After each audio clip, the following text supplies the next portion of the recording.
besok malam buat main. Laki-laki jam 10 jam sebalik ya.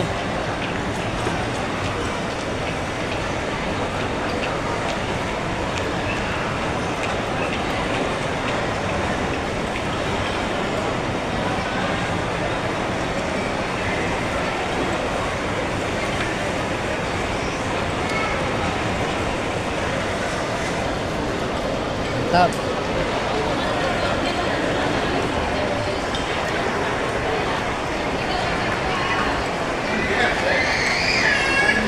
Nah, kita berada di Basko,